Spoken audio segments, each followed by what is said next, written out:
राज्यों के सभी सम्मानित मंत्रीगण, जनप्रतिनिधिगण, chief of defence staff, navy और आर्मी के चीफ्स, सेक्रेटरी ESW, सेंटर और स्टेट्स के सारे सीनियर ऑफिशियल्स, सबसे पहले इस बैठक में मेरी तरफ से भी आप सभी का स्वागत है, अभिनंदन है। और जैसा कि अभी भी आपको बताया गया है कि हम सभी यंग सर्विसमैन के इंटरेस्ट से जुड़े मुद्दों पर बातचीत करने के लिए यहां पर उपस्थित हुए हैं। वैसे तो हम सभी किसी न किसी फोरम पर मिलते रहते हैं, हमारी बातचीत भी होती रहती है और हमारे यंग सर्विसमैन के वेलफेयर से जुड़े भी काम होते हैं, वे भी सुचारू रूप से चलते ही रहते हैं। पर फॉर्मली इस मीटिंग को ऑर्गेनाइज करना हमारे यंग सर्विसमैन और उनके परिजनों के वेलफेयर और वेलबीइंग के प्रति हम सबके विशेष कंसर्न को यह दिखाता है। इस तरह के हमारे सम्मिलित प्रयासों से उन वीरों के अंदर अपने और अपने परिजनों के भविष्य के प्रति सुरक्षा की भावना भी पैदा होती है, जो वीर इस देश की सुरक्षा करते हैं। साथियों, किसी भी राष्ट्र के लिए सेनाओं का क्या महत्व होता है, इस पर अधिक बात करने की आवश्यकता मैं नहीं समझता हूं। खासकर हमारे देश भारत के संदर्भ में कहूं तो हमारी सेनाएं केवल बॉर्डर सिक्योरिटी के दृष्टि से ही नहीं, बल्कि उससे अलग भी जब कभी कोई जरूरत होती है तो वे हमेशा पूरी तत्परता के साथ खड़ी मिलती हैं। कहीं बाढ़ आ जाए, तूफान आ जाए या कोई लैंडस्लाइड हो या इस तरह की कोई भी नेचुरल कैलेमिटीज हो, उस सूरत में भी हमारी सेनाएं अपनी बहुत ही महत्वपूर्ण भूमिका का निर्वाह करती हैं। हमारी आर्म्ड फोर्सेस के जवान अपनी कमिटमेंट के कारण देश तो देश के बाहर भी जाने जाते हैं और आज हमारी सेनाएं फर्म कमिटमेंट और डिसिप्लिन का एक बड़ा पर्याय बन चुकी हैं, इसलिए हमारी सेनाओं की जितने भी सराहना की जाए वह कम है। इसी प्रकार हमारे वेटरन्स भी फॉर्मली भले ही सर्विसेज से एग्जिट हो गए हों, पर उनकी देशभक्ति में, उनके जज्बे में और देश सेवा की उनके कमिटमेंट में कहीं भी किसी भी प्रकार की कोई कमी दिखाई नहीं देती है। जब भी देश को जरूरत होती है, बराबर वह अपना योगदान देते हैं। और आप लोगों को याद होगा कि जब हमारा देश कोविड के संकट से गुजर रहा था तो सेनाएं तो देश विदेश में सहायता के लिए जुटी ही थीं।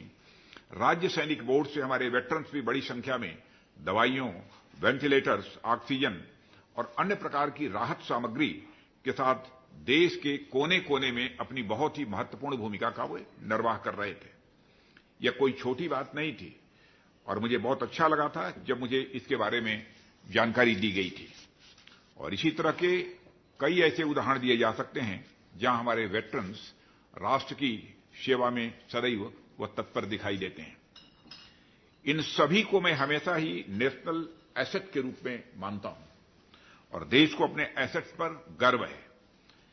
इन सभी वीरों और उनके परिवार की देखभाल और रीसेटलमेंट को इंश्योर करना, यह हमारी एक नेशनल रिस्पांसिबिलिटी है, जिससे ये सभी एक गरिमामय जीवन व्यतीत कर सकें और हमारी सरकार इसके लिए पूरी तरह से कमिटेड है।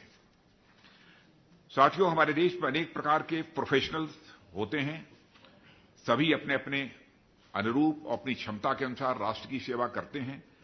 हमारे देश में ब्यूरोक्रेट्स हैं, डॉक्टर्स हैं, इंजीनियर्स हैं, चार्टर्ड अकाउंटेंट्स हैं, टीचर्स हैं और सभी राष्ट्र की प्रगति में अपना अपना योगदान करते ही हैं। पर आप लोगों ने ध्यान दिया होगा कि इस देश में कितने ऐसे प्रोफेशंस हैं जिसमें यंग प्रोफेशनल्स के वेलफेयर के लिए एक पूरा विभाग ही बनाया गया, जबकि हमारे वेटरन्स बंधुओं के वेलफेयर के लिए रक्षा मंत्रालय में बाकायदा एक डेडिकेटेड डिपार्टमेंट है। यह इस बात का प्रमाण है कि हमारे वेटरन के लिए यह खुशी की बात है कि हमारे सैनिकों के कल्याण के लिए केंद्र और राज्य सरकारों ने हमेशा मिलकर काम किया है और यह विषय उन विषयों में से एक है जिसमें दोनों सरकारें बढ़ चढ़कर अपना योगदान देती रही हैं।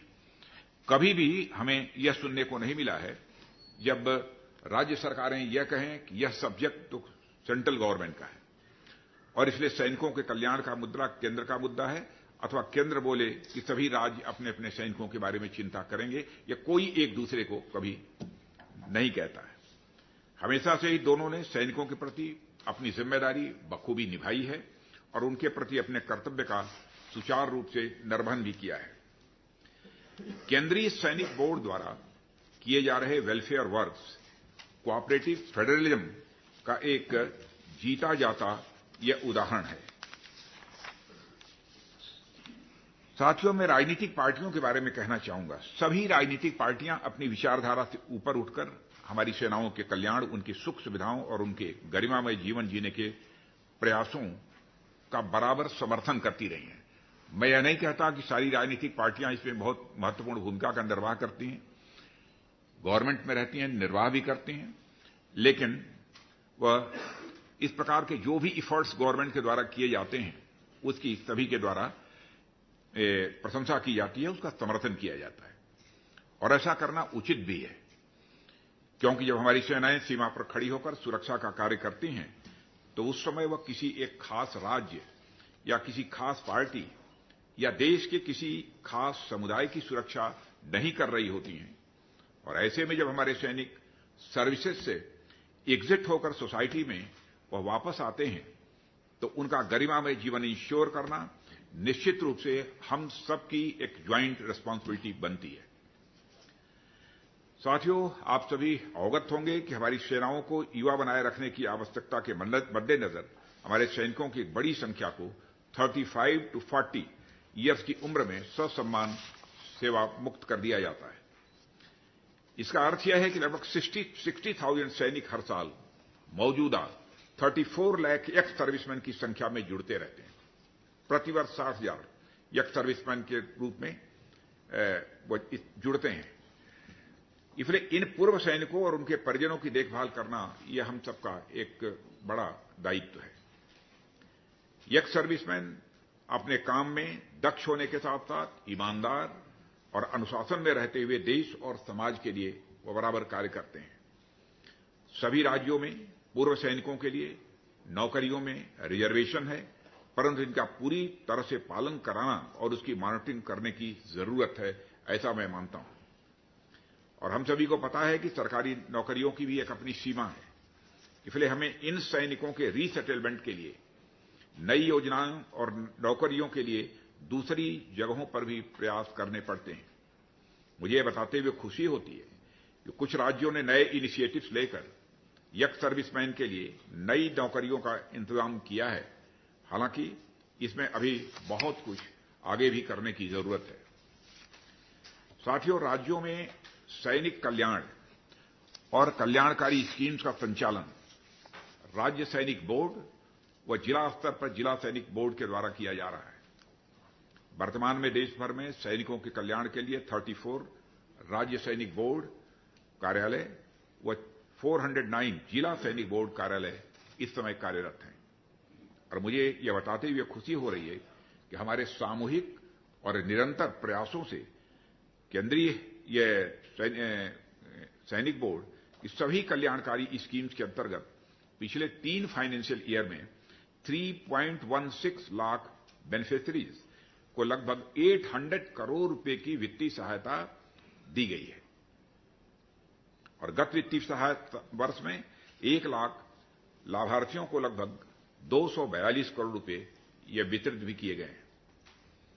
इसके अतिरिक्त पैराप्लेजिक रिहेबिलिटेशन सेंटर, किरकी और मोहाली, चेशायर होम तथा देहरादून, लखनऊ और दिल्ली सहित देश भर के 36 वार मेमोरियल हॉस्पिटल्स के संस्थागत अनुदान भी दिया गया है।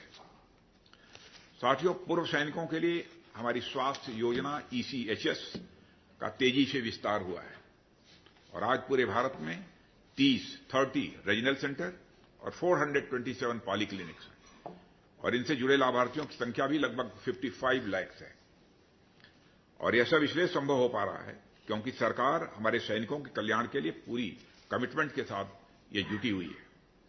हमारे सैनिकों और वेटरन्स के वेलफेयर के लिए जितना बजट मांगा जाता है उतना बजट प्रदान होता है। यह उनके कल्याण के प्रति हमारी निष्ठा का एक बहुत बड़ा प्रमाण है। आज मैं बड़े हर्ष के साथ कह सकता हूं कि एक आध स्कीम्स को छोड़कर हमारी किसी भी स्कीम्स में पेंडेंसी नहीं बची है, किसी भी स्कीम्स में पेंडेंसी नहीं बची है।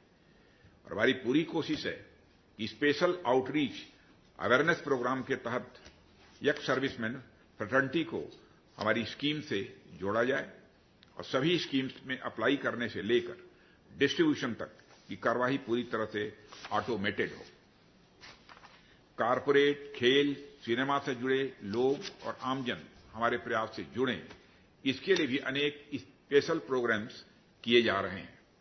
कहने का अर्थ, हम वे सभी प्रयास कर रहे हैं जो हमारे यंग सर्विसमैन और वेटरन के वेलफेयर के लिए महत्व रखते हैं।